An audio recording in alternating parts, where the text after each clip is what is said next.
नमस्कार, कानून की बात में आपका स्वागत है। मैं हूं आशीष भाग और मुद्दा एक इलाहाबाद हाई कोर्ट के फैसले का है, एक आदेश का है, जिस पर सुप्रीम कोर्ट ने कड़ा रुख अपनाया है और सुप्रीम कोर्ट ने शनिवार के दिन ही स्वतः संज्ञान लिया है, सो मोटो लिया है और इसके बाद एक अहम सुनवाई की है और इलाहाबाद हाई कोर्ट के उस फैसले पर रोक लगा दी है। काफ़ी महत्वपूर्ण है ये मामला, क्योंकि इलाहाबाद के हाई कोर्ट का एक फैसला था जिसमें इलाहाबाद हाई कोर्ट ने रेप के एक मामले में जो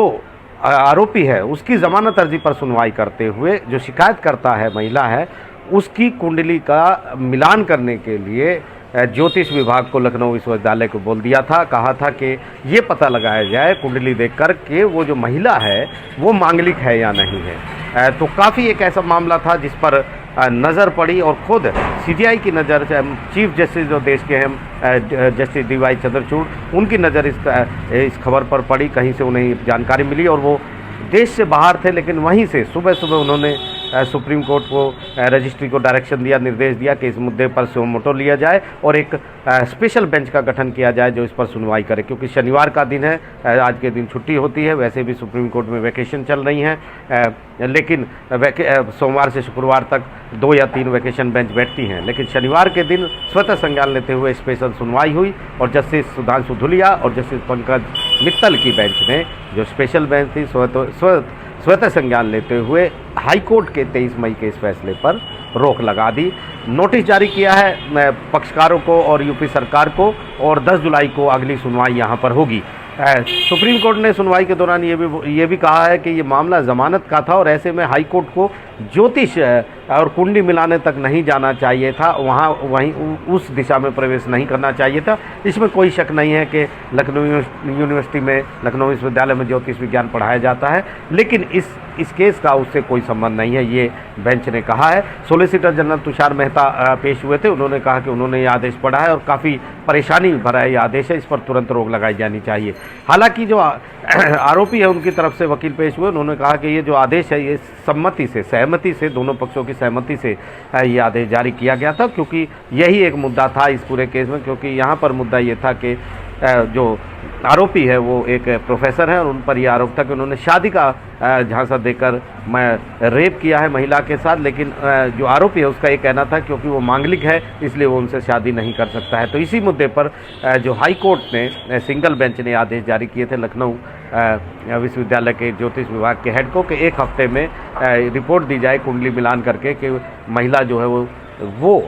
किसी भी तरीके से मांगलिक है या नहीं है। लेकिन सुप्रीम कोर्ट ने जैसे ही चीफ जस्टिस को इसकी जानकारी कहीं से मिली, वो विदेश में थे, लेकिन विदेश से ही उन्होंने ये रजिस्ट्री को डायरेक्शन दिया, निर्देश दिया कि इस मामले पर तुरंत आज ही सुनवाई होनी चाहिए और इसके बाद एक संक्षिप्त सुनवाई यहाँ पर हुई है। तो काफ़ी अहम है ऐसे मोड़ पर जहाँ पर सुप्रीम कोर्ट ये कह रहा है कि इस तरीके से आपराधिक केस में ज्योतिष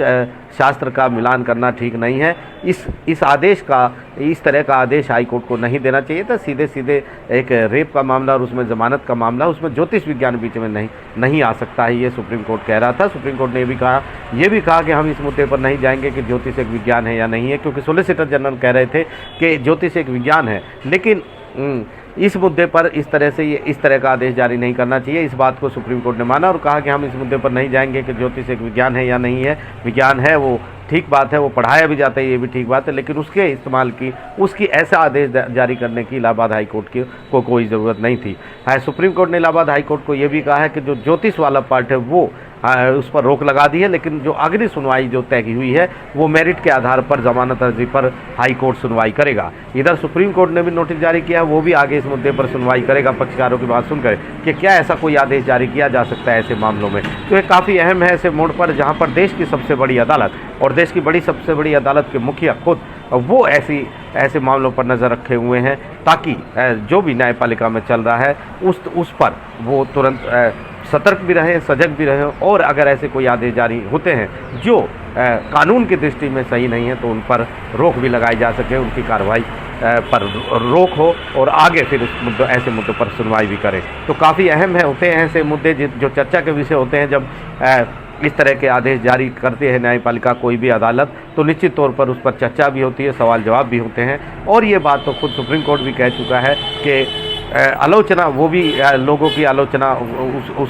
को भी वो सहता है, वो देखता है, और अगर वो एक पॉजिटिव आलोचना है, सही दिशा में आलोचना है, तो उसका स्वागत भी करता है और उस पर विचार भी करता है। नई दिल्ली से आशीष भार्गव, NDTV इंडिया।